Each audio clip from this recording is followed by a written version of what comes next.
been writing so many like notes. This whole idea of putting everything into the script is hard because like stuff comes up, right? Like, oh, I forgot about that. Forgot about that. Forgot about that. What about audio notes? You could have like a stream of like on your phone, like audio so many notes. Notes. This whole idea. Okay, we're live. I'm gonna just tweet this link at you though. That's a good idea. All right, tweet me the link, man. Tweet me. Well, I know a lot of authors, like I don't write anything, but I know that they're always leaving like voice memos for themselves, or even musicians, right? They have that idea and that strikes them for a chord or whatever, and they're like, "Hey, just a note to yourself." Yeah, it's that stream of consciousness. Like you're in the middle of something, and then you go, "Oh," and then you go, you never get back, and then you never get. Or you back wake up in the middle of the rails. night with this idea, but you can't fall asleep. But if you recorded it for yourself in the morning, and then you could get to sleep, and then like Anyway, what do I know? What do I know about the creative process? Okay, how's it going, Hebsy? It's good, buddy. It's good. It's all good. I've been traveling a little bit, and the ultimate sports fan's vacation. Okay. I know how to take a 2-day vacation when it comes to sports and get like I know how to get shit done in 2 days. Someone says, "All right, you got a couple of days. I mean, what are you going to do?" Got it all planned out. Me and Greg had it all planned. It was good, really good. It's the way you should that's how you should holiday. It's like, if you don't have that much time, you need to squeeze in as much great events and good times as possible in a short period of time before you get back to your regular grind. If that's, if you can't afford to take long holidays or stuff like that. So, I know I wanted to be back for Friday morning and okay, midweek stuff, a couple of days, got it all done. Beautiful. Right. Nice. And then some. Hebsy, not to assign you a task. Yes, what would you like me to do? Taskmaster. I want you to retweet the tweet that I just sent at you. Retweeting tweets. I'm just catching up on something. There it is. Got it. All right, join Hebsy Ben and me right now on Hebsy on Sports. I'll retweet that. Maybe you could add that Ken Daniels is joining us because he's a sweetheart. I definitely am. He's a definitely sweetheart. Going to do like that guy. He sent me a box of stuff. He went through his like old BlueJays and Maple Leafs memorabilia, and he shipped the box to me. I know. And you took the time to go over everything. I did a video. That's great. You're a fabulous archivist. Whether you know it or not, you are you're an excellent archivist. Thank you. And you've also set up your site so that anyone who wants to be an archivist or wants, is into research can go, and cherry pick from that, right? Correct. That's like, the idea, buddy. Wait a second. Was something from episode 423? I'm pretty sure I heard it. Go back to it. There it is. Exactly. Exactly. Okay, hang on a second. Add a comment. Oh yeah. Please. You get it, buddy. You get it. Add a comment. Boy, I don't know. I got my own show. I hope you listen. Listen, Ken Daniels is joining us. Yeah. And I'm going to complain about tall people at concerts. That's a good, you know what? Please bring that up because that was a big issue. Sure, that was a big issue with my 5'0" girlfriend at the Jays game 3 times now. And then I realized, because I've never been in that position where I can't see over someone ever. Right. So I can't relate, but now I can't empathize. I can sympathize now. Now I can sympathize. Like, what do you think it's like not being able to see? I feel like now you can empathize. Like, I feel like it's the opposite. You can sympathize with someone even if you haven't experienced it, but you can only empathize if you have been there yourself. Well, that's what I'm saying. I've never been there, so I can't empathize. I've never been short, so not be able to see over someone. I can't empathize with her. I can't go, I know how you feel. I can't see over the shoulders of people. Right. I don't know the feeling, but I can sympathize. I think that's correct. We need a linguist in here. We'll get it. Well, maybe Ken. A cunning linguist. Gotta be careful with that one. All right, so we're now live. Good to see that. Okay, we have a couple more minutes here, but everybody wants to rule the world. I guess we should find out if it was a good show on the recording here. But was it a good show? It was really good. Good. You know what else? Shows like that is what you make of them too sometimes. Like sometimes the performers maybe aren't at their best, but if everybody's singing along and everybody's having a good time, I remember I saw Elton John and his voice was shot. It was shot.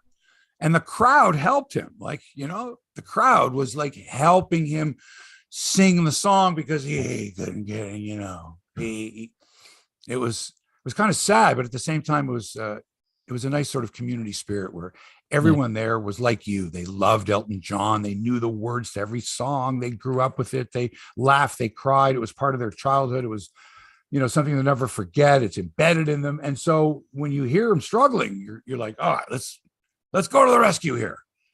Not unlike a crowd when a pitcher is struggling and they're like trying to get behind them. There's a certain energy you can provide for the performer. And as someone who's spoken in front of crowds before, I know the feeling. You tell a joke, maybe it falls flat, or you try to do something, but then you do something that's good, and the crowd is sort of a bit energized. You're going, okay, now we're going here. Now I know I got the support of the crowd. Now I feel stronger. Now I feel more confident now. And I think we did that with the Elton John concert that many years ago, and with Tears for Fears, it wasn't necessary. It didn't seem. However, I don't know that. I don't know if the crowd the night before in Charlotte, North Carolina was as good. I don't know if the crowd in Jacksonville, Florida was as good. I don't know. All I know is we had a good time. That's what matters. Good time was had by all. Even if you're only 5'1" or whatever, you can have a good time. Okay. Right. All right. Hang on a sec here. Let me just adjust something. Hang on. Sure. Then we start when you start because you're doing the cold open. That's right. Hang on. Yeah, do that. Ding, ding, ding, ding. That jam. Do the Murray, everybody. If you're looking for that song, you can find it on YouTube. It's called Do the Murray by Los Lobos. And Hebsy has permission from the band to use it as his Hebsy on Sports theme song. And it's not only the intro, it's the outro. So you get to hear it twice. You know what? They're coming in October. Where are they going to play? Massey. Everywhere. Wow. Massey Hall, 2 shows in Ottawa, Kitchener, Hamilton. They're playing Hamilton too. Wow. With they're on tour with the Mavericks. You like the Mavericks? They did a cover of Blue Moon or something. I don't know. Much about the Mavericks. Very good band. Yeah. Raul Malo, good band from Florida. Okay. From Miami, Florida. Kind of a good cross. They country fans love the Mavericks, right? Kind of country. Oh man, there's a lot of influences. It's good. If you never heard the Mavericks before, really good. But they're touring with Los Lobos all through Canada in October. It'll be a good show. And one of those stops is Edmonton, where I'm sure they'll play La Bamba and folks will go wild. All that stuff. Ready to go? Let's go. Well, the one time I saw Los Lobos, they did not play La Bamba. Oh, you're lucky. Am I? You're lucky because for the most part, it's like they kind of have to, and they play it. Actually, it's funny for Neil Young. They play it as part of a medley now with "Good Lovin'." The Lovin', the Rascal song. Good love. So they'll do a medley where where La Bamba will be part of it, and then they'll roll into it, roll out of it. They're good at that. All right. Anyway, let's go. Give me the cue, and we'll. All right, Hebsy. This baby going. Here, I want to do a backup recording just in case. Stand by. Okay. Hebsy recording in 5, 4, 3. The following podcast is brought to you by Crosswinds Golf and Country Club in Burlington. Just 45 minutes from downtown Toronto. It's the most beautiful, the most affordable public golf course in Ontario. Trust me. Would I steer you wrong? Outstanding customer service, $1 million views, fabulous food and bevies, a fully stocked pro shop, and a championship golf course that's always in great condition. And if you book your tee time online, you save $10 per golfer. That's $40 per foursome. Such a deal. Visit crosswindsgolf.com. Book your tee time online and enjoy the splendor in the grass that is Crosswinds. And when you get there, make sure you tell them Hebsy sent you. Okay? We good? All right. Let's start the podcast.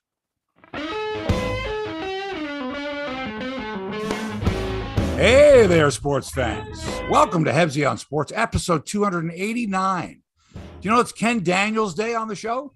Woo. Yeah. We'll hear from the play-by-play voice of the Detroit Red Wings, a Toronto boy, a little later on in the show. But before that, we got to talk some baseball. The BlueJays rested a couple of regulars yesterday. Why would they do that? Why would you rest against the lowly Orioles? You should pound the shit out of them. Instead, they lost. They lost to the Orioles. Wow. You can't be doing that. You got the Yankees coming into town for a weekend series. Anybody that wants to drive into downtown Toronto, take your chances. I'm going to tell you right now, I'm warning you right now, stay the fuck away. Stay away from downtown Toronto. Use public transit. And if you're in Montreal, stay away. Okay, got the Grand Prix this weekend. Use public transit, walk, bike. Okay, even in my neighborhood, they're building more bike lanes downtown. Keep the cars away, please. Keep the cars away. And if you're from the 905, you want to come into the 416, better be using public transit. We're not going to stand for you. We don't care. We're going to charge $1,000 for parking. Honest to God. It's nuts. Let's talk to Mark Shapiro about that, eh? That's a good one. could the city of Toronto please open the Lakeshore so our fans from the 905 can get here? He got Use the fucking go. Take a bike. Let's go. Yep, I'm with you, bud. A huge Vancouver Canucks fan led the U.S. Open after round one. We're not going to give live updates on this one because, like every shot, it's in the bunker, it's out of the bunker. He makes a great par. He misses a. It's Adam Hadwin, baby. It's exciting. People are so excited. They're like, ooh, he's leading. He's the first ever Canadian to be leading after a round. It's one round. You got to play 72 holes. He knows that. It was a good day for him. It was a better day for him than his wife. His wife even tweeted that one of the two of them had a sort of kind of special day. Anyway, the Golden State Warriors are NBA champions quietly for the fourth time in 8 years. Did you know the NBA finals? The NBA finals were going on. I watched not to be confused with the Stanley Cup final. Right, Mike, final.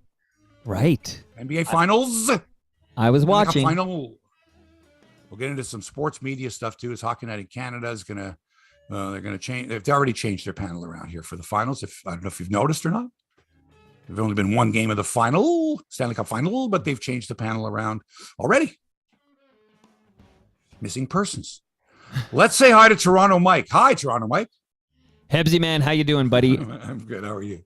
I saw you were at the Tears for Fears concert, and I saw your tweet about a very tall person blocking your view. No. This guy was standing up. He wasn't a tall person. He was standing. Everyone else was sitting. He was standing. But if I may, aren't you supposed to stand at a concert? Doesn't he have it right? No, everybody stood. Everybody stood for the first, I don't know, 3 songs, 5 songs. And then usually what happens is, and it depends on the show.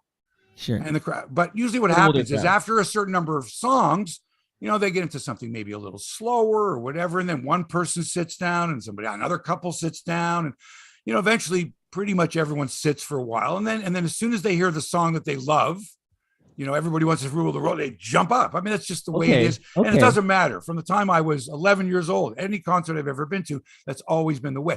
But you're right. There are some concerts where you get up and you never sit down. Yeah. You never sit down. And everyone has to stand up. Right. But with an older crowd and a lot of times. Anyway, no big deal. I can look to the side. I can go back and forth. I get it. That's fine.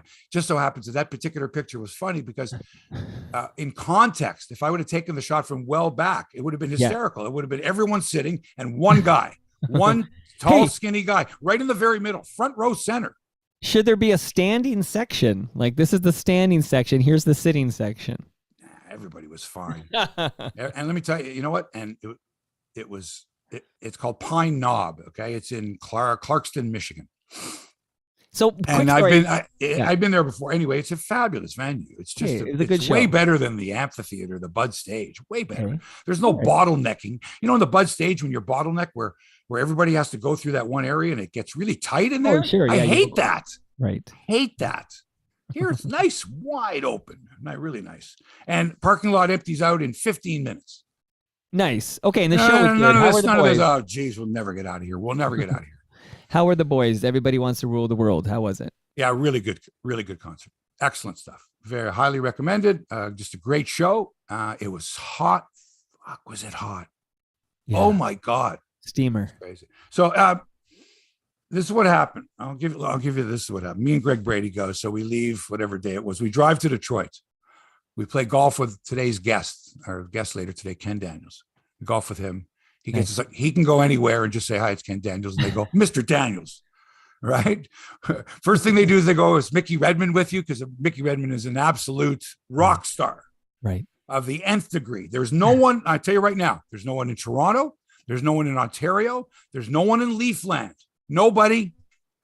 Not Joe Bowen, not Brendan Shanahan, of the players you got to take out of it. There's no, you take the players. There's no Leaf broadcaster. There is no Leaf broadcaster for sure, or writer, or personality, or media personality, or any that matches the popularity of Ken Daniels and Mickey Redmond. Wow. In Detroit. None. Like, not even close. They just got voted. The Athletic just did this huge article and they were voted, they did fan votes and all that. They were voted the best sports play-by-play duo, best in the NHL. Nice. Right? They've been doing it for 1,000 years, these guys. Anyway.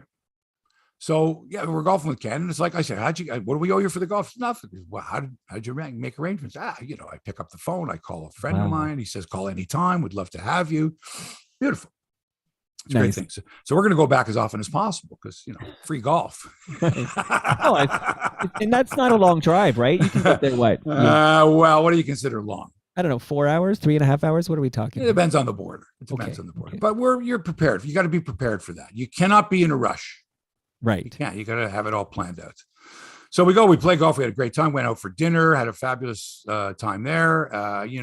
Great hotel we were at, had a pool and an exercise room and a whole deal like that. And then the next day we head down into Detroit, but I'm going to say 35, 40 minutes down the highway, all highway. We stop at a mall, this huge mall, massive, Great Lakes Mall, like Great Lakes Crossing, it's called. Okay. Phenomenal. Kenny buys like 12 pairs of shoes, Greg Brady buys like 12 pairs of shoes for his kids and his wife. And, it's a cheap, really cheap, $35, $40 for Nikes, Adidas, it's crazy. And then we go down to the Tigers White Sox game. We buy tickets for $10 each. Wow. Okay. $10. They were actually, I think they were $5 tickets, and then there was a surcharge. And it's 1,000 degrees. We sat in the shade. We sat in these beautiful seats. He gets a foul ball. He's never caught a foul ball in his life. Amazing. And one's coming as soon as it's hit, right? And we're behind home plate off to the right. So, right-handed batter, between home and first kind of thing. And as soon as it's hit, I go, get ready. Because he's on the aisle. I'm inside of him. I go, get ready. Okay. And sure enough, man, it takes wow. And now there's this other guy that's maybe a much younger kid, and Greg just muscles this guy out of the way, pushes him out of the way, right? And makes a great, left-handed grab, and there you go. You got that. So we had fun, took some nice. So you had a good time. There. Okay. Had a good time. And then after the ball game, went to another mall, did some more shopping, that kind of thing, had a bite to eat, changed. And then right up to 10 minutes from where we're staying is Pine Knob and it's Tears for Fears. Great show. We're out of there, I don't know, 10:45, maybe back at the hotel 11 o'clock, something like that.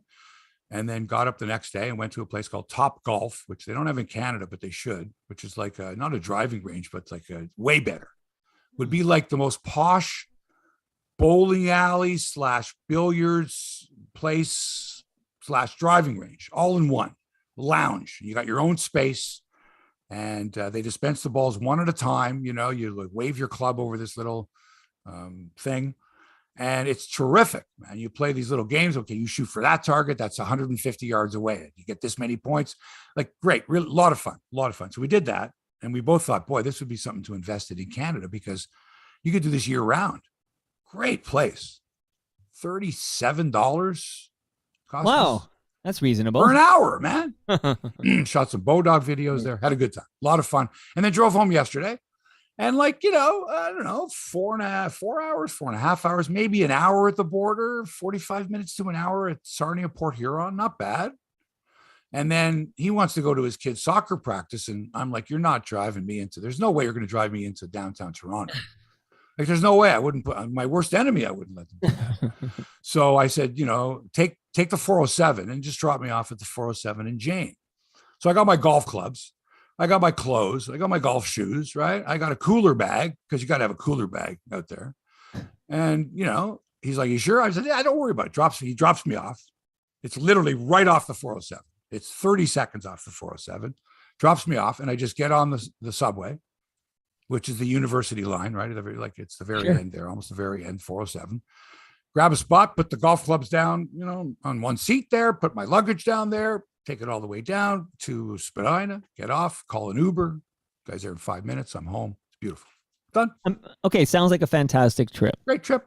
So can I ask you, this is a quick story. I try not to take up too much time, but do you have any memories of this, unrelated to your story, which was fantastic? But I had Amber Pay. Do you know the name Amber Pay? Whenever I wanted to hear what the traffic was, I would listen for Amber Pay. Okay. So Amber Pay. Right? Am I right? You're absolutely right. She did it for years. She did forever. Now she's in Arizona, married to some pilot guy. But she used to be working for media relations for the CNE. And she told a story this week on Toronto Mike about Mark Hebsher arranging for this big day of doing all these things at the CNE.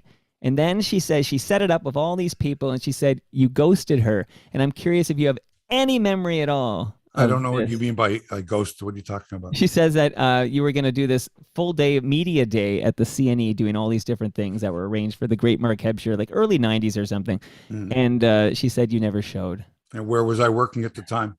I don't know. But she was wondering if you would remember any of this at all. So of course not. I would never, ever do that to someone. Okay, so she's mistaken. No, I wasn't. No. I don't know anything about it. Okay. In other words, was it arranged through the PR department at wherever I was working at the time?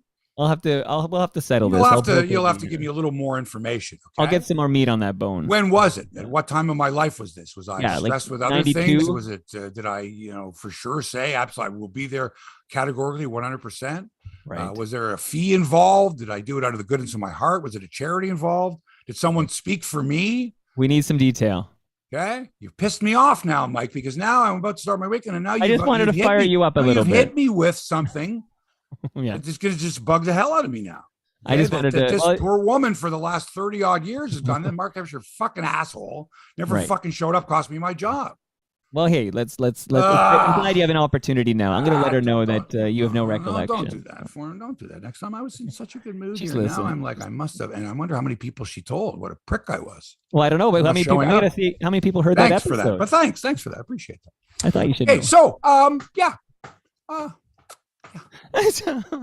Oh my goodness. Anyway, the last three, I went to 3 baseball games this week. Okay, here's where these were the scores: 14-0, 11-1, 13-0.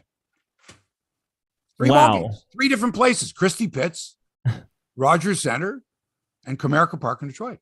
3 nail biters. 14-0, 11-1, 13. I saw a 7-5 put out. 7-5 fielder's choice. Okay. Me and Brady are like, we've never seen that. I've been watching a lot of baseball, so it's like we've never. Was that seen Christie Pitts? Fielder's choice. No, that was Comerica Park. That was the Tigers against the White Sox. The Tigers, Detroit. I'm gonna tell you this right now. Yeah. Before Ken Daniels even arrives. Right. Detroit is the worst place in the world right now if you're a sports fan. All 4 of the major teams are horrible. Not just bad, not just horrible. Like horrible. Like the Red Wings are horrible. The Tigers are a joke. The Pistons under Dwayne Casey, the last 3 are terrible. The Lions, 1 playoff win in the Super Bowl era. That's 60 years. Amazing. Unbelievable, but bad. You're like a Toronto fans should be lucky. Thank their lucky stars. Even though the Leafs can't get out of the first round, thank their lucky stars that they're living at a time right now where the teams are competitive. Because in Detroit, it's like, thank God they got Michigan football. I saw at that Christie Pitts you just referenced. You saw Danny Gallagher there, right? Yeah. I saw that photo. I meant to go. Yeah, I bought his. What are you talking about? We bought his book. Serena's a huge Expos fan. Huge. Like big time. I think I mentioned it to her and her twin sister, Serena and her twin sister Steph would keep score. They'd listen to the Expos games on the radio. They're like 12 years old, 13, 14, and they would listen to the games and keep separate scorecards. They'd score the games. Okay. Is that nuts? Like, come on. Who do you know like that? No, I mean, it's just her and Geddy Lee. Yeah, I'm telling you, serious nerdies. Right. Could tell you everything about the Expos, everything about them. So, of course, naturally, her and Danny Gallagher had a lot to talk about. Amazing. No, I mean, the Tim Wallach stuff. So anyway, we got amazing. Anyway, so the Jays could only manage to split yesterday. They lost 10-2 to the Orioles. I looked at the lineup and go, why would Charlie Montoya, I get it. You want to rest George Springer. Is George Springer Kawhi Leonard? Like, you're playing Baltimore. You're chasing the Yankees down. Why are you resting Springer? It's a long season, Hebsy. I got it, but come on, you should pound them here, right? And Matt Chapman, you're resting Matt Chapman too, who's had a good week, came back, he had a couple home runs. So the Jays, they got 8 hits. There's no Chapman in there. You got Tapia instead, or whoever. You got anyway. They got 8 hits, and Kevin Gausman couldn't get out of the 3rd inning, and they got stomped by Baltimore 10-2. The Yankees won their 7th in a row in like dramatic fashion. The Yankees are such drama queens. But it's like perfect stage for that team. Oh my God, with the Yankees, they swept Tampa. That's tough to do. And now here they come, strutting their way across the border. Woo, here they come. Here come the big boys. Best pitching staff in baseball. Aaron Judge has got 25 home runs. He hits them one-handed. You see the one the other day? He reached out and poked it over the right field fence. I'm telling you, Mike, it looks like a fungo fly ball out there to right field. Unbelievable. The Bronx Bombers, I'll say. Here they come into the Toronto. By the way, 36,000 plus, almost 37,000 at the Dome yesterday. And you're trotting out Bradley Zimmer and Tapia and these and Espinal's your leadoff man. Come on, man. I don't think Montoya. George Springer is the greatest, is according to some, not Ricky Henderson or his fans, the greatest leadoff hitter of all time. Well, certainly the guy is a force. Why is he sitting? DH him. Well, no, we can't do that. We got to DH Kirk. Why DH Kirk? Well, we got to play Moreno behind the plate. Well, you got a dilemma, buddy. You got a dilemma. That's a tough problem to have. But don't take Springer's bat out of the lineup. Okay? Springer's bat should be in every day. Vladdy's bat should be in every day. Kirk, get him. Hey, the guy's hitting. Get his bat in there. Find a way. I don't care. Okay? We want to replace him later with defensive replacements? Great. But come on. You want to have your best bats in there.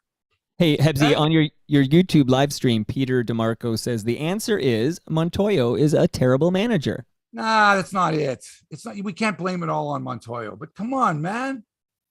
I mean, don't do this to your fans. Remember last year was like, did he not know that it was Victoria Day or Father's Day? What you got to play Sunday? Remember, but 2 years in a row, it was like, oh, I didn't know what day it was. You should be right. Man.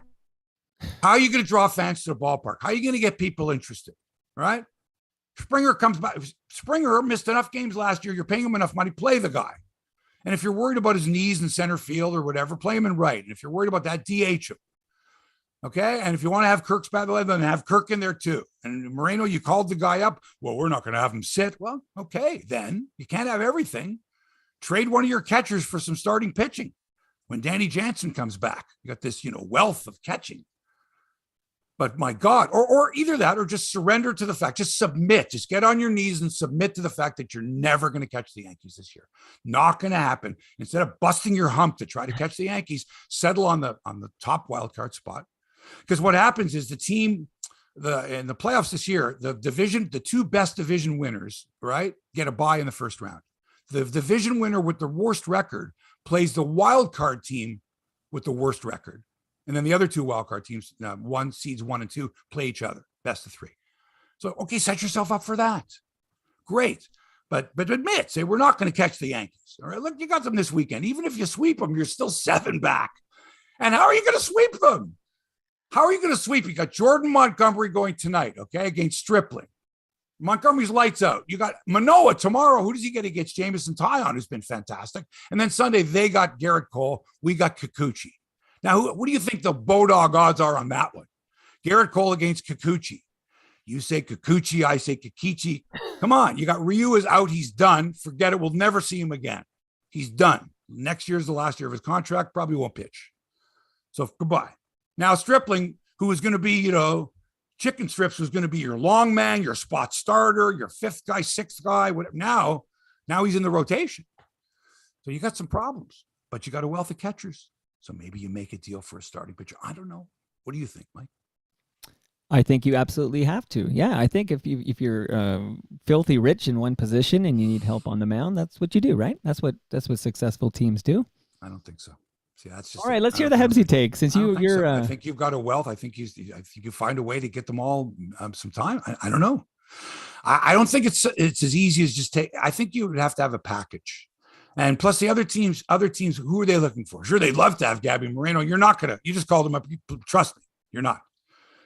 Or does someone come along and say, hey, how much playing time is this kid going to get with Jansen and Kirk in front of him? We make a little offer here, a little sweet in the pot. We make a big deal now, a big deal. Because you're going to have to get past the Yankees to win the World Series. I mean, the fans will be thrilled to be the number 1 playoff and even maybe win a round of the playoffs. We'll be thrilled. Yes. But let's face it, we're not going to beat the Yankees, right? Or are we? Can we? So, you got a hitting lineup. I don't know how many years it's going to be together, but as it stands right now, you got the makings of a pretty, a solid hitting lineup there. Is your pitching as good as the Yankees? No, it's not. Injuries, always going to play a role. You're in the same division, okay? It's possible, though. Think about it. It's possible that, you could get to the World Series. You just got to find a way to beat the Yankees in a series of games. You could do it. Could be done. Set up your rotation a certain way. Sure. I don't like our chances. Anyway, we'll start. Hey, we got tonight. Okay, game 1 tonight. We got Stripling. We got Montgomery. Let's see what happens. Remember, from where we've been the last couple of years, how amazing is it that we can throw, have like 35,000 plus at the Dome watching the Jays? Like, it's just let's just be grateful we have baseball back and we can attend in its normalcy. Yeah, just please, folks, don't drive into the city. Don't drive into the city. Okay, so on that note, I'm interested here because this is, of course, great. This whatever it was, this letter that was sent to John Tory, but he got his way. And I wanted to ask you about this conflict of interest really briefly, because John Tory is still on the Rogers payroll as some kind of consultant for like $100,000 a year. And of course, he's a longtime Rogers guy. Doesn't he have to recuse himself on this one? Like, he gets a letter from Shapiro of the BlueJays, owned by Rogers, asking to get rid of the active TO on Lakeshore so that their fans from the 905 can get to the Dome easier. Like you said, public transit is the way to go to get to what a position. It's by Union Station, for goodness sakes.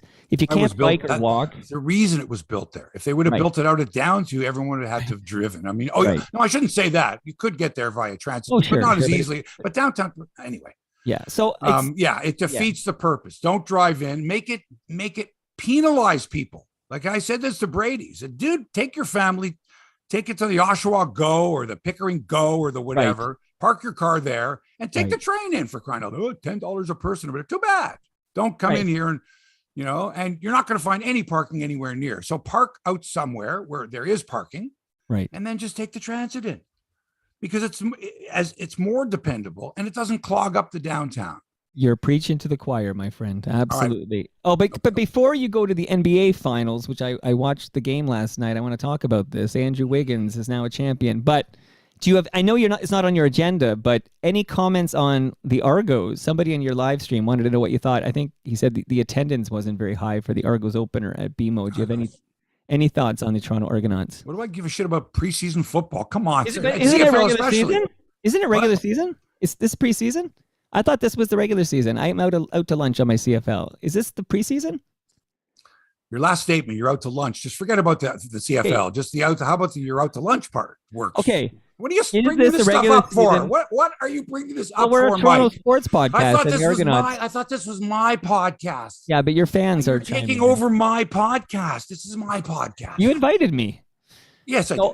So this is the regular season or not? Does it? You have any comments? They won. No, it's my podcast. I don't want to talk about something that you want to talk about. Okay, but it was the regular season. That's all I'll say, and then I'll shut up about the Argos. It was not a preseason game. Starting to remind me of my brother. You're starting to remind me of my little brother. Like I want to punch in the head. You know that kind of feeling? You got a brother, don't you? Take a number, Hebsy. Have you ever wanted to punch your brother in the head? Sure. I've kind of the way I'm feeling right now. Right. I'm sorry to be another one that's abusing you, but come on. I want to talk about the Golden State Warriors. And you said so no comment on the Argos. Let's talk some NBA. You wanted to talk about something else. And this Amber Pay thing is really now bothering me because I'm racking my fucking brain. But besides that, okay, so listen to that later. Warriors. So would you say a dynasty would be 4 NBA titles in 8 years? Would you say that's a dynasty? Yes. Even though they had the worst record in the league 6 in the 2019-2020 season. Like 6 finals appearances in 8 years and 4 championships. I think for sure that's a dynasty. Okay.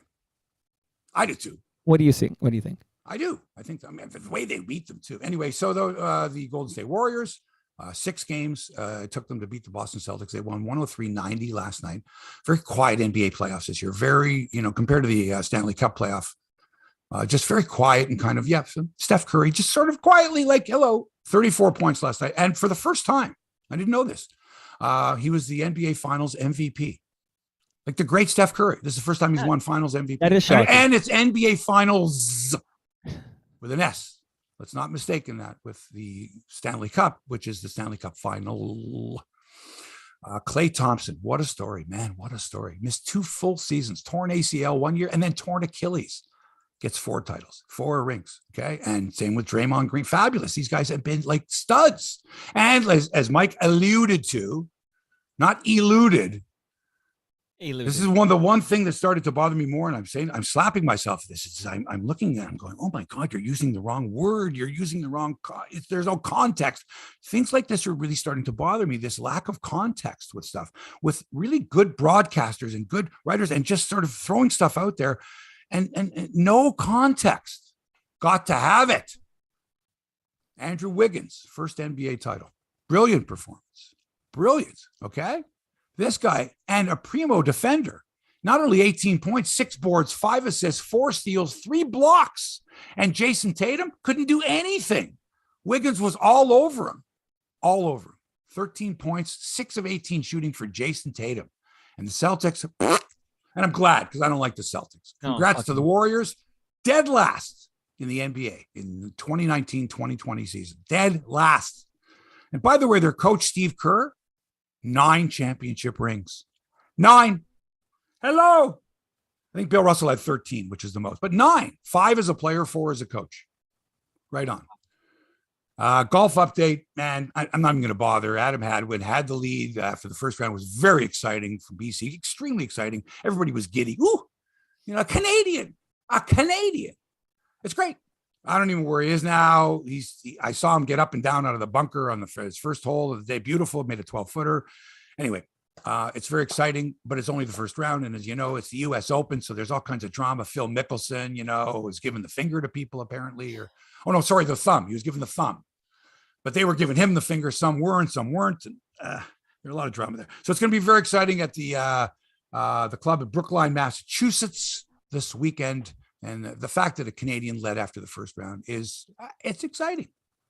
Adam Hadwin's wife, Jessica Hadwin, tweeted out something to the effect of, well, we both went to work today and one of us had a better day than the other, which was cute. All right, the Tampa Bay Lightning look to bounce back from their Game 1 loss against the Colorado Avalanche in the Stanley Cup final. The Avalanche won the opener in overtime. We watched it on ESPN. Their coverage is terrible. Terrible coverage on ESPN, with the exception of reporter Emily Kaplan. I find their coverage to be tired. Sean McDonough on play-by-play is lousy. Great. The World Series flag will fly north of the border. That's what I remember Sean McDonough for. Sure. But hockey, Sean McDonough, terrible. Mark Messier and Chris Chelios together, awful. Okay, neither one of them I ever thought were very glib ever. And so them with Steve Levy, it's like Barry Melrose it's old and tired. It's not the same. Way better coverage on TNT. And the Hockey Night in Canada stuff is, I don't know, compared to TNT, it just kind of lacks, it lacks, something. And in fact, in the final round now here, if you've noticed, Elliot Friedman no longer part of the panel. I didn't notice this. What is the panel right now? I watched some of the game, but I didn't see any of the intermission show. Well, you got to have Jennifer Botterill there. I don't know why, but they got to have her there. And I told you before, not impressed. Kelly Rudy is Kelly Rudy. Bieksa, of course, is the best of them all. And you need to have a good foil for Bieksa. You got to have somebody that can play with Bieksa the way Biz Nasty can play with Gretz and Tocchet. And you got to have that, man. And they don't have that. Speaking of fantastic hockey announcers, our guest, what am I saying? Our guest, CBC, The Fan. I mean, who can forget him on Olympic Judo on CBC? He's now a play-by-play broadcaster for Bally Sports. He works with the great Mickey Redmond, the governor of Michigan. He's a Toronto boy, and he's the only guest we've ever had to physically recruit. We've had to actually in person. Okay, telephone negotiations didn't work. Carrier pigeon did. We had to physically go, and I had to bring Greg Brady with me in order to secure Ken Daniels as our guest today. So welcome to the show, Kenny Daniels from somewhere in Michigan, and 45 minutes from Clarkston, Michigan. Bingham Farms, Michigan. Bingham Farms, Hebsy. Lovely to see you. I missed hearing I don't miss hearing your voice because I listen to the podcast. So, but I miss you even though we don't know where terrestrial radio is going down the road, but I love what you're doing and your appointment listening for me. And I appreciate it all those years and nice to have you back on the, wherever the airwaves are. Thanks, buddy. Say hi to your friend, Toronto Mike. Hello, Toronto Mike. How are you, man? FOTM Ken Daniels, always a pleasure to talk to you, buddy. You're one of the good ones. A sweetheart. Thank you. Oh, my God. So, Ken, I was trying to explain to Mike and the listeners the popularity of you and Mickey Redmond. And I know you're not one to blow your own horn, but the Athletic just came out with a fabulous article where you guys had been voted on by the readers as like the best, hockey play-by-play and color duo. I guess you could say it that way.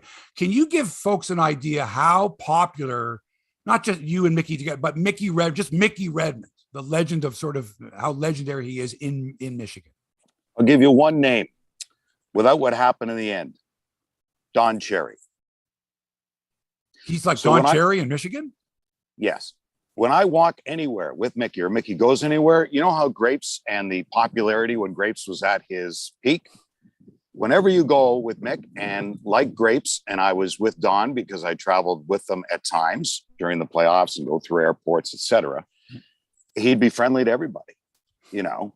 And that's Mickey. Mickey will give his shirt off his back or his flannel off his body, as he likes to wear. I call him Jed Clampett, you know. He is. He's a Beverly Hillbillies. I called him like, I don't know, it was a couple of years ago now, as the story goes. And I called him, I said, what the hell? And I called his home phone because for the longest time he had a flip phone. And I said, Mick, I got a busy signal. And he said, wow, you came to the right place for that. Because who gets a busy signal anymore? This was just a couple of years ago. But he's like in Michigan. He's Don Cherry, just the popularity at its peak. That's who he is, and just a hell of a good man. You think it was easier for you? First of all, like I knew Mickey, like you and I knew Mickey, like, you know, when we were working in Toronto media, he was doing the Wings games, right? And we knew him from being an NHL player, and he knew who we were. He was very familiar with Toronto media. And of course he had worked on Hockey Night in Canada, the whole deal like that. So was it easier for you because you knew him when you slid into the chair there? How many years ago now? 20 some odd years ago, you took on that role? Yeah, we're going on our 26th season, tied with Joe Beninati and Craig Laughlin in Washington as the longest serving TV duos in the National Hockey League. Currently, when Bob Miller retired, obviously he and Jim Fox were together a long time. I didn't know Mickey that well. I'd seen him on occasion because I had done some Leaf play-by-play, filling in for Joe, as you well know, back in the, well, I guess 89 through early 90s. So I'd be on the road and I'd see Mickey, you know, we'd go to Joe Louis, call some games, and Mickey would be there. Didn't know him well, but it was the 97 playoffs when Buffalo played Ottawa in the first round. And then Buffalo went on to play Philadelphia in the second round. So I was working for Hockey Night in Canada. Mark Askin was producing, and I was doing the play-by-play. And Dave Strader, the late, great Dave Strader, walked into the booth during the second round because he was doing ESPN International with Mickey. So he came into the booth and he said, by the way, Mick tells me they're letting the guy go who replaced me, Dave Strader said, in Detroit. Mickey wants you to send in your resume, get your tape in there. So I did. So and I Mickey wanted, Mickey wanted you to send that in. Yes. Not that I knew him well, but I guess he'd listened. Yeah, I guess so. You know, yeah. And I sent it in, and it was in Buffalo. I still laugh because my former agent and still were friends, Maury Gossfran, at the time. I didn't have my cell phone with me, and I went to the payphone in Buffalo, which Mickey and I took a picture at a few years ago. It was up in the press box. There was a payphone in the press box in Buffalo. The building's name has changed 15 times, but the payphone stayed. I used the pay. Yeah, it's now gone. I went this year and the payphone was gone. And I said, Mick, I'm glad we took a picture in front of the payphone because that was the payphone I used to call my agent. And the next day, and at the time, it was a movie called The Philadelphia Phenomenon with Tony Danza. It made it to VHS at the time. And I was filming that movie with Tony Danza about a garbage kicker in Philadelphia, a garbage collector in Philadelphia who became a kicker for the Eagles. Right. And they went on to win the Super Bowl. It was sort of premature to when it happened, but that was the story. And I was going back to Toronto to film the next day. So we were driving back from the game in Buffalo, and I was on set at Skydome where we filmed all those scenes the next morning. But that's really how it happened. Dave Strader said, Mickey wants you to get your tape in. And then a few months later, and then after I had met with the Ilitch family, and Mickey, and just as a prelude, you know, they were interviewing other people too. And then shortly after that was the tragic limo accident with Vladimir Konstantinov and Sergei Manatsakhanov, and Fetisov was injured in that just after the Red Wings won the Cup. And I remember watching CTV News that night at 11 o'clock at home in Toronto. And I thought, boy, I went down for an interview. I'm last on their list to do anything now. This isn't going to happen. I mean, obviously they had more important things to worry about than hiring an announcer. Sure enough, that was in June, and I didn't get hired until early September of 97. So that's how long it took. I didn't hear from anybody for a month or so, but that's the genesis of that. Nice. But you're a Toronto boy. I mean, we knew each other. I don't know how many, how many years? 40 years we've known each other. And I'm thrilled for your success. And we hadn't seen each other in a long time. And it was great to get together. But, in that time period, you're raising family and doing other things. And you moved off to Michigan a long time ago. And like I said, very happy. But you're in a situation now where you work in a city where every professional sports team is horrible, Kenny. Yeah. Right? Yeah, you're right. Like Toronto people, this guy get out of the first round. Wah, the Blue Jays, we're one game short of making the playoffs. Wah, wah, wah, wah, wah. The Raptors, we won a championship a few years ago. But in Detroit, really, it's arid, right? It's dry. It's bad. Yeah. Since about the early, 2000, 2006, 2009, Red Wings are going. The Tigers World Series. The Lions have always been the Lions. The Pistons had won previously. So, yeah, it's been a dry spell for a long time. You try to get some lottery luck that the Pistons had a little bit of. The Lions have a quarterback who then goes on to win a Super Bowl. It's been the Lions is just the running joke, and I don't say this disparagingly, although it's going to sound like that almost, to the Maple Leafs, right? 54 years, whatever it is, or 55 now, whatever, since 67. So the Lions in the same boat as that, but you're rebuilding. I think the fans here know the patience that is needed. And Ken Holland, although he's been, I think unfairly criticized here. Yeah, there have been some bad moves for sure when Ken was here. But at the time, some 4 or 5 years ago, he said, if you want to rebuild, it takes 8 to 10 years. There are outliers, and people scoffed at him. But really, it is. But who's got 8 to 10 years? But Kenny, what fan base can you go to and say, okay, guys, 8 to 10 years? Well, 8 to 10 years, when he says for a rebuild, 8 to 10 years, and there are outliers. Chicago, when you win the lottery, you get Patrick Kane, you get Taves in Pittsburgh, sure, with Malkin, Crosby, Fleury. Look at those picks. Yes, it can happen differently. Toronto got it with Matthews. They draft Mitch Marner. They haven't won anything yet, haven't won a round yet. So it does Thanks take for reminding time. us about that. Yes. Thanks for reminding. You did that on purpose. Look at Toronto, Mike. No. Look at Mike. Look at poor Mike. I love Brendan Shanahan. Are you kidding me? Brendan here, I'd have no ill will toward the Toronto Maple Leafs. Just facts are facts, but it takes a long time. St. Louis came into the league in 67. They finally won the cup a few years ago. I mean, rebuilds take time. And what his point was, you maybe take 5 or 6 years to get there. And then year 7, you're pushing to win a round. Then maybe year 8, you win another round. Now 9, 10, 11, 12, you're consistently going for the Stanley Cup before. And it's a different world now. We used to play and guys were 34, 35. You reveled in that. We've got veteran players. Now your veterans are 27, 28. Are we re-signing them to 6 years? Or can we get that kid who's coming in as a phenom at 20 and give him the deal? Still got him on entry level. It's just a different world now. Yeah. But it does take time. And Steve Yzerman's been here 3 years. Kenny started it 2 years before him. Probably should have started 2 years before that. But going into a new building, they wanted to keep a 25-year playoff run going. I get it. I personally think it should have. Yeah, I thought it should have started earlier. So, okay, they're into year 5. The Red Wings, I don't think, are going to make the playoffs next year. Maybe the year after. Okay, now you're into year 7. And then the next year, maybe you win around year 8. Then you're consistently, hopefully, if you get some picks in the next few years, now they're coming. To me, I don't think he's wrong. There are outliers. But I think in a full rebuild to be a contender, it's 8 to 10 years. I think it's interesting and refreshing here, and I'm not just blowing smoke here, that the play-by-play man for the last 26 years for the Detroit Red Wings is saying that he doesn't think the Red Wings are going to make the playoffs this year. I mean, if anyone in Toronto ever did that, they'd be fired on the spot, man. You're working for Rogers, you're working for Bell. You can't say that.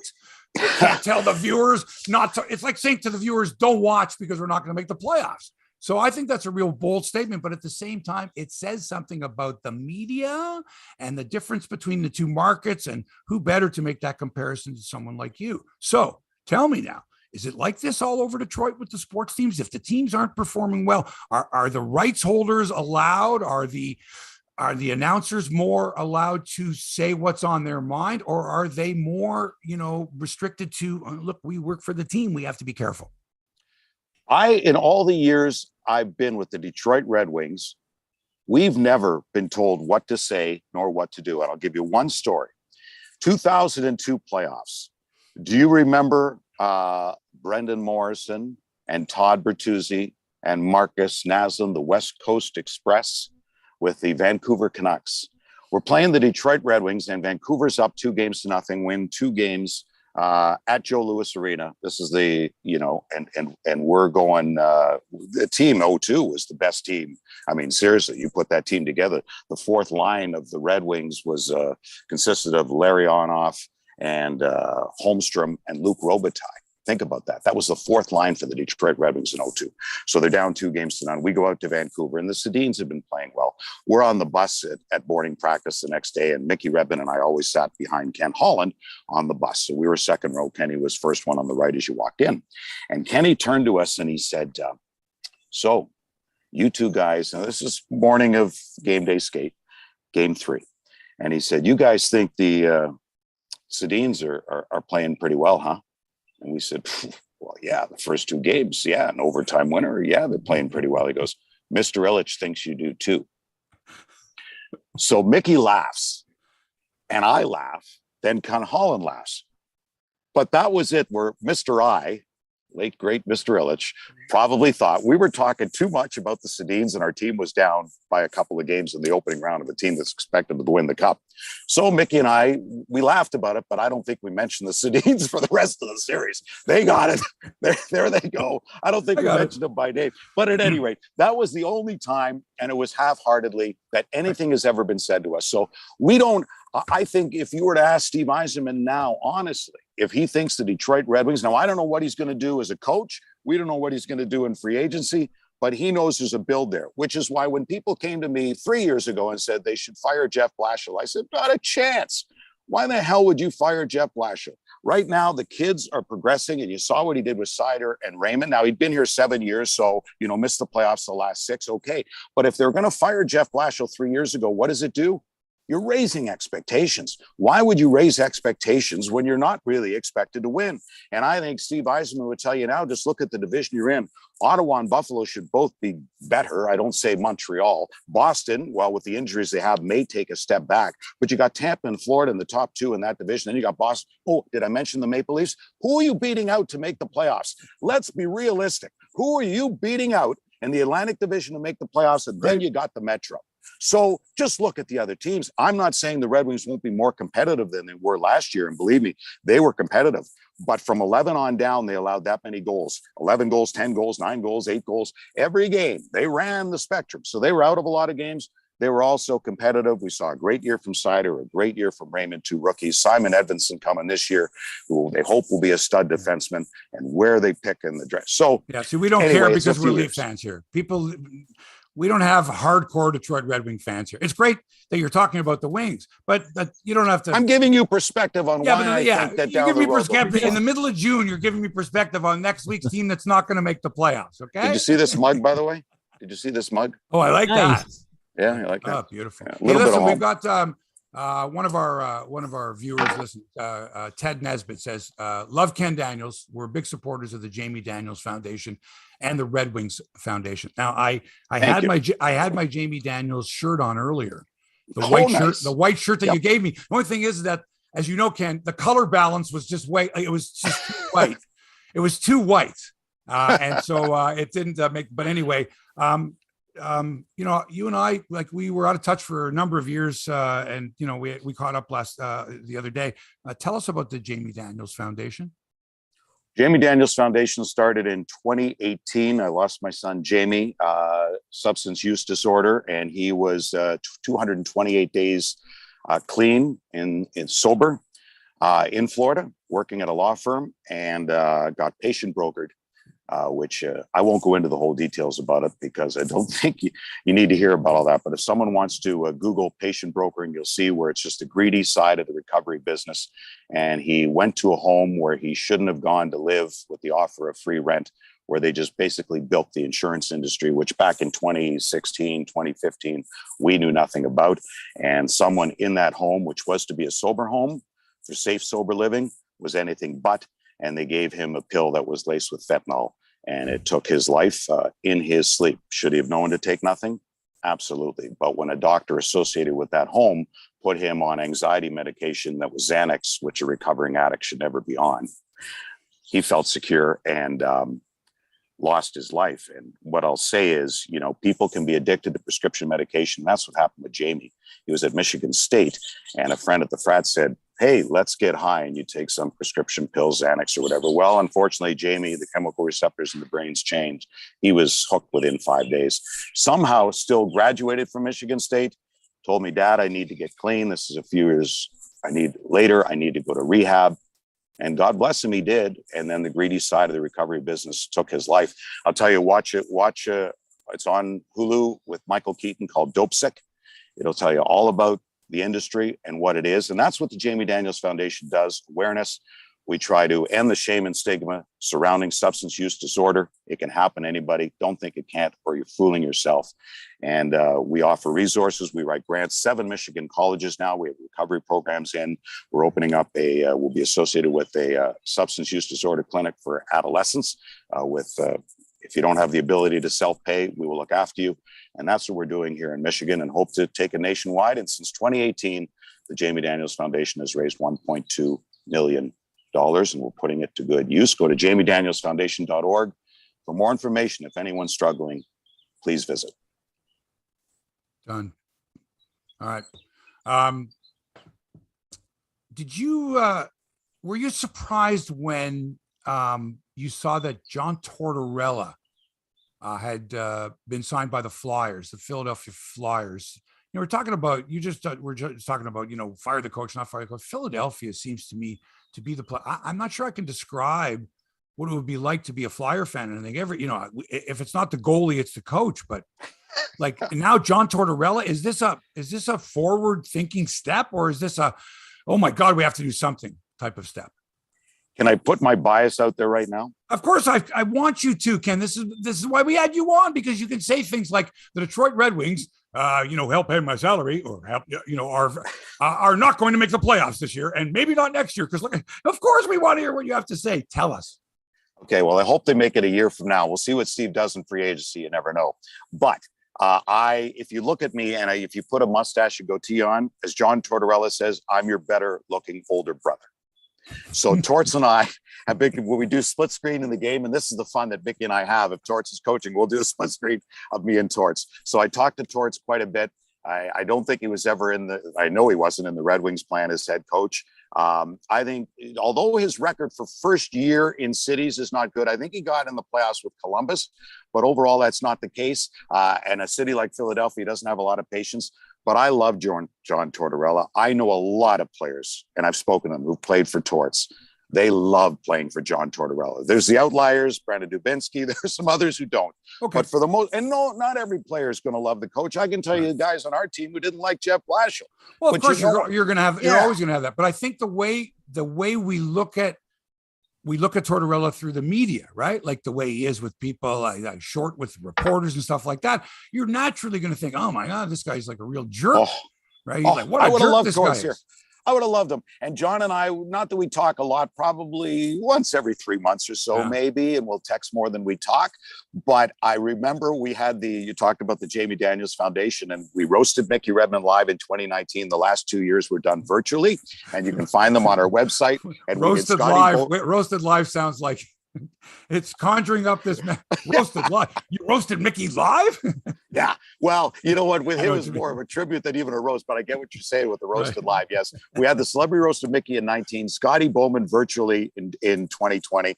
And this past year, Brett Hull, which our foundation was just honored with an Emmy Award. And it was a really nice show. And we get our message out there, and we roast the player or the coach. And we were going to roast Scotty Bowman live was the original thinking. And I called John, and he thought about it. He was with Columbus, and then he had stuff going on. And then he called me back. He said, you know what, Kenny? I don't want to get up there and do these things. I hate these fucking things, he said. I don't want to do them. How about I just send you a check? And sure enough, he wrote us a nice, big, fat check to the Jamie Daniels Foundation, rather than, that's John Tortorella. John Tortorella, and he cares for dogs, takes in strays, with the horses. He's an animal lover. He's just, you can talk hockey, you can talk life. His son had served overseas, Nick, for many, many years. You think that he and his wife, Christine, you got your son overseas. fighting for the country. And that's why John is so much into the flag and what he thinks of the United States. And I just love how caring he is. The players love how caring he is. He'll give you shit. There's no doubt about it. And the media too, but he can also have fun. And if you know John, you know that's who he is. And everything comes from the heart with him. He doesn't mince words, and you got to take it. He's never been short with me. I'm short enough. He's never been short with me, but we also have, I think he respects passion, and I think he respects good questions. I think he respects those that are thought out. If you're not, he has no time for that. And he'll tell you. So good for him. You don't have a good question, don't ask it. You know what? I agree 100%. Ask me a thoughtful question, or Yes. don't open your mouth just because you feel that you have to, like, well, you know, how'd you feel? Yeah. A thoughtful question requires a thoughtful answer. A quick, you know, reactionary type question, that's what you're going to get. You know, you ask a question, it's not well thought out or well framed, you're going to get it right back at you. I agree 100%. I'm glad you cleared that up about Torts. And don't get me wrong, and in Philadelphia, he's going to have his battles. Oh, the media in Philadelphia. And Carter Hart, when he struggles, we're going to see, because they were basing it all on that. That's why Ron Hextall was gone, because, hey, you know, didn't want to bring up Carter Hart. And they did. He was fine early, then really struggled. So we'll see how it goes. They're going to have some moves to make. What do they do with Provorov and the blue line? But you're Leaf people. So we're not going to talk about Philadelphia. Right. But anyway, carry on. Over to Toronto Mike for, he's got his hand up. Okay. Well, really, I just want to let the world know what a sweetheart Ken is. I mean, this is a man who recently went through his archives, like all the Maple Leaf and Blue Jay memorabilia he had saved from his time working at CJCL and CBC here in Toronto. And what did this man do when he had a box full of this gold, from the early 80s, mid 80s? This man shipped it to me. So what's your question for the great Ken Daniels? Okay. It's a great background, and we had heard the story before. Do you have a question for the man? Oh, I've never told that story in Hebsy on Sports. My question is... No, I've told the story, though. Remember, it's my podcast. I've told this before. You just threw it to me. This is what I want to tell the man. He's a sweetheart. I don't have a question for Ken Daniels. Oh, you don't have a question for Ken? Okay, go. Okay, no, I have a question. I didn't have my hand up. Okay. Appreciate the thought, though, Mike. The Jamie Daniels Foundation, but then you read that tweet, so... Great work there. Great work. Thank you. Steve Yzerman. So he looks like the kind of a guy who you're not going to tell you anything, right? Like, when nothing. He was a player, he didn't offer. Steve's not the kind of guy to go, hey, Ken, come on over here. Got a few stories for you. Not that kind of guy, right? No, he is not. But the last few years, and we've had him, have done some things for the Red Wings with sponsors, et cetera. Boy, when he wants to talk, he's so engaging. He's got that wry sense of humor. I mean, he's just, he's very quick. He's glib, but very insightful when he speaks. Like even at the news conference sort of end the season, and then they're asking him about the future. And at one point he said something like, you realize I'm trying to say something here without really saying anything. And it was so true. I mean, at least he admits it. He's trying to give people something, but he's trying to say nothing. And everybody laughed, but that's his sense of humor. Yeah, no, I got it. Yeah, he's not that engaging. No, but a guest that you've had on, Darren Pang, great buddy he is, and just hung out with Panger there and watching game one of the series the other night of the Stanley Cup final, just Panger and Steve. I would have loved to have been a fly on that wall, but those two are very tight, and we love Darren Pang. And Steve is just, nothing got out of the room when he played, when he was captain. And that's why that team that he spearheaded won a hell of a lot. And he'd call people out, and at times he'd call media out when he had to. But in the situation he's in now, nothing gets out. He's Lou Lamoriello 1A and 1B, really, where it's just quiet, and he knows if this leaks out, it's not happening. And I'm okay with that.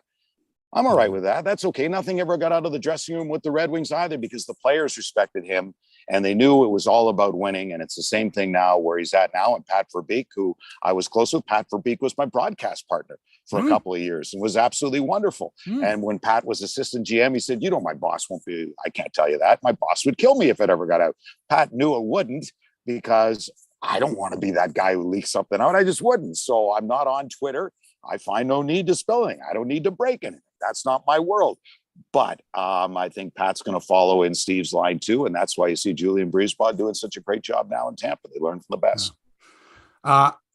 we don't have a lot of time here, but and Mike alluded to this because you had sent him this treasure trove of stuff, and he had done a show. He alluded to that. It was just great. The stories are great, and I was there for some of that. Reporting. You were there for CBLT and CPC and all that. But the Ballard era is like people who weren't.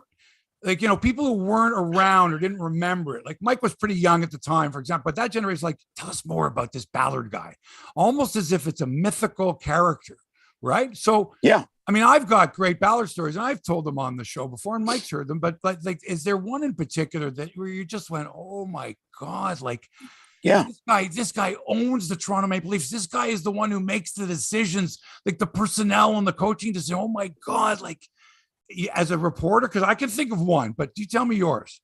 Well, I know that, there are many. And I know one time Wendell Clark was walking down the hallway, and it was late in the day, and Harold was coming down the other way, and he turned to him and he said, "Russ, you let me know if you got any problems with your contract." He called Wendell Russ. I mean, crap like that, you can't make it up. But I know that you obviously know the clips about Harold Ballard with women in the dressing room, because I sent him the Toronto Mike, and I won't. No, but you got to tell us though that's the thing. You tell us, like. Well, there's that one, but let me go back. Well, what does he say instead of pulling the clip out? Like what? Like you were standing there and you asked the question. What did he say? Come on. What did Ballard say? He said it to your microphone. He did. That's true. You have the clip. I wish Mike had it ready to roll and you just run the clip. No. I want to hear from you because you're standing there, man. What did the dude say? When I asked Harold Ballard, and that was the whole debate when the women couldn't go in the dressing room, and he said, "I tell the women all the time, if they want to go in, take your clothes off and go on in, because we got guys in there with cocks as long as your arm." And I said, "Harold, we can't say that on tell." He goes, "Why not? It's the truth." Well, we never ran it. Oh my but yeah, God. He said it. I know, but can you imagine in today's world, if how the rudeness of something like that in today's world, if that from an owner of a team would never. I mean, Ken, did you ever consider? Okay, so so you're at the CBC at the time, right? Yeah. Okay, so was it ever discussed to just bleep out the words? No. Bleep out the, No, we wouldn't have. Not even then. Not even then. Because I'm thinking, if I had that clip at Global, I for sure would have pushed Taddy to say, "Look, you got we had no, wait a second. Global might have had the rights to Leaf games at the time. And that was around the time where Dave Hodge said something that Ballard didn't like.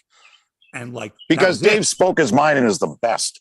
Right. But by that same token, though, Ballard still said, I wouldn't even know. That was so vulgar and so out there. I couldn't imagine. And in today's world, I think it's even more disgusting. It was horrific. But you would have to run that and expose Ballard as the person that he was at the time. And would it even have mattered then? Would it even have mattered then? I don't know, man. I don't know if it would have. I think maybe I'm trying to think back, Mark, and Deb Lytle-Kwan, who was my producer at the time, and she was so great. Mm-hmm. Oh, wonderful, wonderful lady.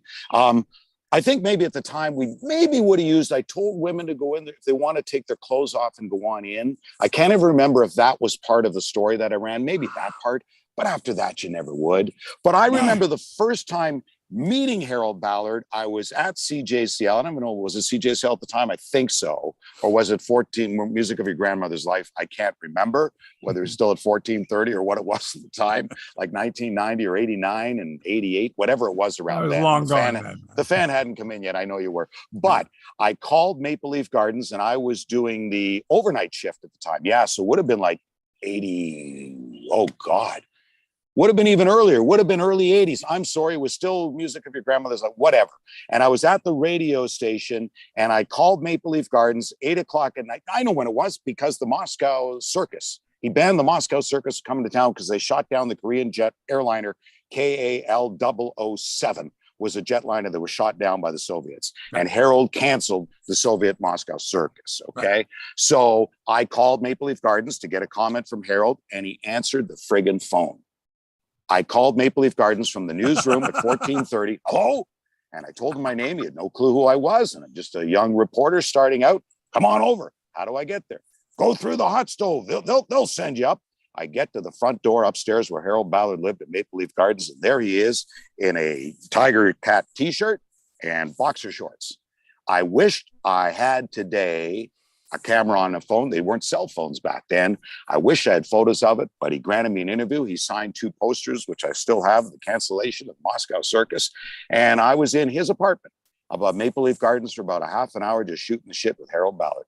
Those are moments I'll never forget. And I wish I still had the tape from that. I wish I had pictures from that. He had a big tiger cat on this oval bed he had with a big tiger cat bedspread on it. I'll never forget being up there, just Harold and I just shooting the breeze. And I came back with tape the next morning. Guys couldn't have been happier. And as a young reporter, you're trying to impress at the time. Holy crap, you got Harold Ballard, ran all over him. I was the only one who had him. So that was pretty cool for a first meeting. Yeah, and look where you are today. Like maybe if you had never gotten that, you might have never advanced through the ranks. Maybe. Thank you, Harold. Yeah, thanks to Harold Ballard for that. Okay, Kenny, man, awesome having you. Thank you, Mike. Anything else do we want to add? No, just to let you know, I do have that audio. If you want the 20 seconds of Harold Ballard. Oh yeah. Go ahead. Have you got it? Yeah, of course. What a producer! What a producer! You asked for something, boom, it's there. See? Let's hear it. Is that they're a gutless bunch of fools. Hold on, let me get this Okay. as loud as I can. Want to bring a broad in? That's the worst thing. If the broad comes in naked, I'm going to tell you, it takes her a lot longer to get out than it does to get in. And I told her those were the conditions. Take your clothes off and go on in, because we got guys there with cocks as long as your arm. We got to do some bleeping here, guys. You can't use that, Harold. Why? What's the matter with it? Harold, I'm telling the truth. Maybe it'll get them a little more ass somewhere. Unbelievable. That's what we dealt with on a daily basis. Yeah. You never knew what you're going to get. That's why when you sat up there at practice, if you could sit there with Harold, you never knew what he was going to say. And you just wanted the mic to be running. Yeah, my story is I'm sitting there. He's sitting next to Milt Donnelly. He pulls out a hypodermic needle. He with his mouth, he bites off the plastic end like that. Gives it the little squirtsky, and right through his dirty pants and everything, just jabs himself. For, I guess, for diabetes or whatever. And then like I'm just, what the hell? I do have one more. Okay, let's hear it. The callers say doing play-by-play on radio again for Bonesy. How many games did you do, by the way? You did a couple of, and by the way, I heard the tape you ran a while ago. You're very good, play-by-play. You really were. That was the time that Bonesy, he had a streak going. I'm serious. I think he missed one game. And the one game was, I'm in the press box and Bob Stella comes up to me and he says, "You're doing play-by-play tonight." I'm going, "What are you talking about?" He goes, "Yeah, Bonesy like wrenched his back, shoveling his driveway or something like that. And he couldn't move." So Andy Frost, who was the pregame host at the time on radio, he says, "Hey, Andy, come on, you're doing my role and I'm doing Joe, and it's the Leafs Montreal." And that was the one NHL game that I had done. But yeah, those were like, man, those were heady days. Yes. So, and he did a great job. And I was filling in for Joe, who was on Global. Okay. We did 35 games a year. Global did about 35 games a year. Right. And I 10 the first year, and then I had the full run for a few years. Right. And we're in Le Colisée, and I don't know if you remember the old Le Colisée. You had to leave the press box and go down into the concourse to go to the bathroom. Harold Ballard was having none of it, and Bob Stellick was standing next to him. That's my dog, Jack Daniels. And then I go past Harold during the first intermission to go out to the bathroom, and I look over and I can hear it hitting the radiator underneath the press box, and there's Harold just taking a leak. Right there, while he was sitting there, I looked at Bob, and Bob's just shaking his head, and Harold had no part of going down into the concourse to go to the bathroom. And he could walk at the time. He was fine. Just opened up the pants and let her go. Wow. Couldn't believe it. Okie dokie. And on that note, and now the dog's barking too, because right. And the reason you want to explain before you go, how come you're sitting outside? Normally you'd be doing this in with a fabulous background with like all your sports memorabilia in your den. I get that. Why are you outside? Yes. Well, actually, we're under construction, so you wouldn't even seen sports memorabilia today, because my wife is teaching a fitness class in her studio right next to my office, which is still under construction. Hey, Jack Daniels.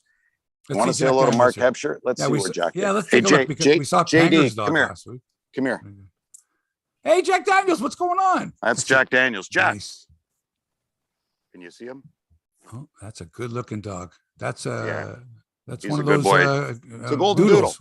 Yeah, he's a golden doodle. So I'm heading there later today. I'm going out to the pool. Look at that backyard. Okay? Look at that, eh? Oh, That's where I'm going. See, folks, this is what you can aspire to. You want it, you know what? You got to go out there. You got to get the owner to say, things. You got to work your way up. You got to, do your thing. You got to be a backup for a while there. You got to try judo in the Olympics, all that stuff. Ken Daniels, a pleasure, my friend. Thanks so much. Hey, thanks for the golf this week. My pleasure. Thank Mr. Bowman, Scotty Bowman's grandson. Thank you. Thank him. That's not that Scotty Bowman, but the other. Hebsy, great to see you and Greg and Toronto Mike today. Thank you guys. Appreciate it. Okay. Thanks. All the best. Thank That's you. Ken Daniels. Fantastic, man. Fantastic. Oh my God. John Tortorella, 4 years with the Flyers. Can you imagine being in the Flyers media? You're going, and they're going, oh, guess what? Tortorella's the coach. And you're going, this is great. This is great. After every game, before every game and after every game, we're going to get, who knows what we're going to get from John Tortorella. I'd like to follow a coach like that. Mike, do you think that would be cool?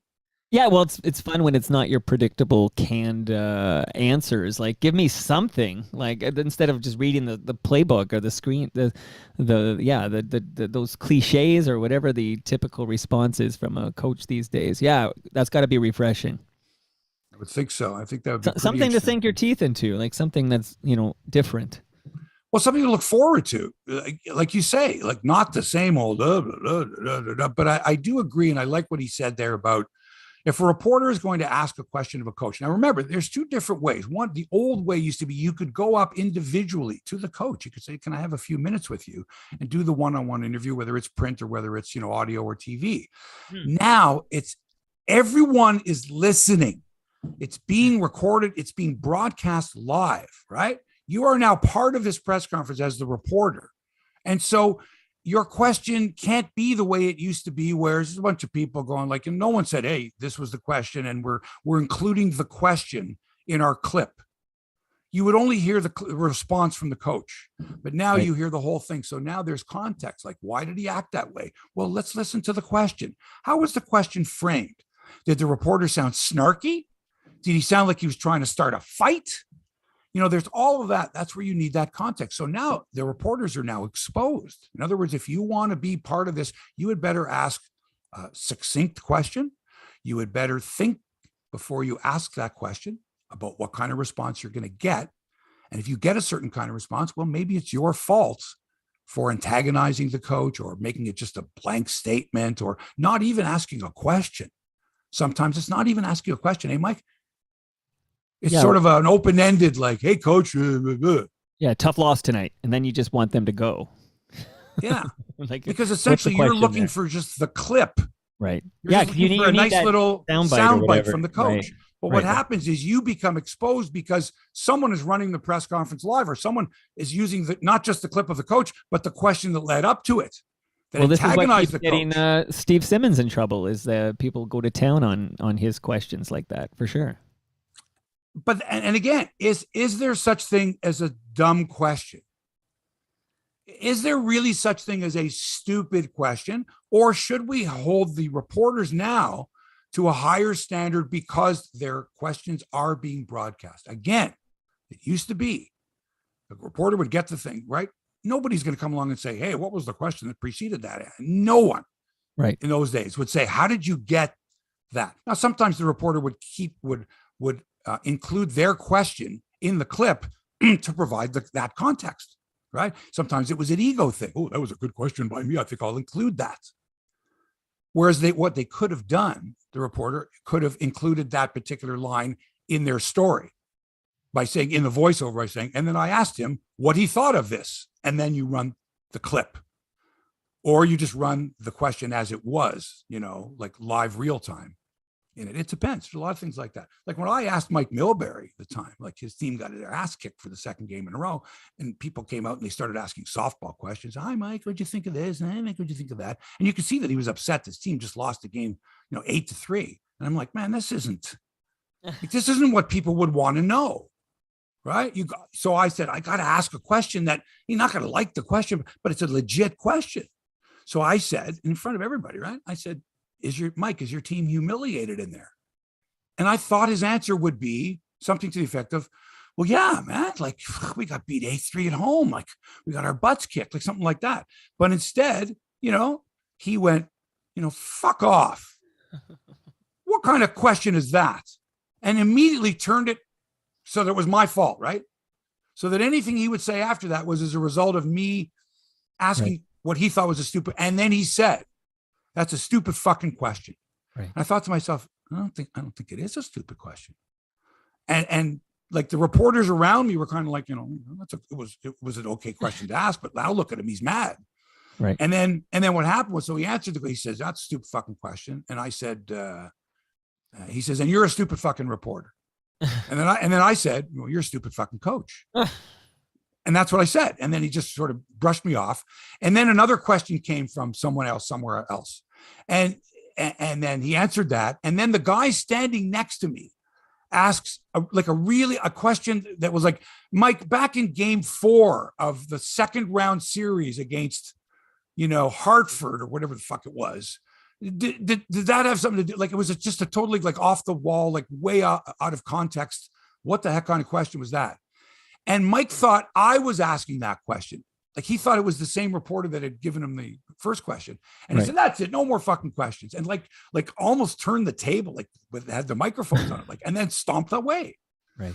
And every reporter looked at me. They all turned to me. Like, what the fuck kind of question was that? And I'm like, that wasn't me. That was this, like, some other guy that happened to be standing next to me. So it was all context, man. I was forced to apologize. I said, I'm not apologizing. The NHL came to me and said, "You have to apologize." I said, "For what?" It was a huge deal. It was all over Edmonton television, edited in the newspapers. Like, he said, "What?" Mike Milbury said, "Fuck off." That's what he said. It's terrible.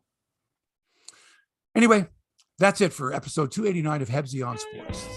Thanks, as always, to Toronto Mike for production and inspiration. Hit him up at Toronto Mike. And thanks to our great sponsor, Crosswinds Golf and Country Club. Go to crosswindsgolf.com, book your tee time online, and save $10 per golfer. $10 per golfer. Pretty darn good. Crosswindsgolf.com. Thanks to our guest, Ken Daniels, play-by-play voice of the Detroit Red Wings. And as you heard, a hell of a guy. And thanks to you for listening and allowing us into your headspace. Back with another exciting episode next week when our host will be me. Our co-host will be Toronto Mike. And our guest will be Blue Jays Central host Jamie Campbell. Nice. Till then, have a great weekend. So long for now.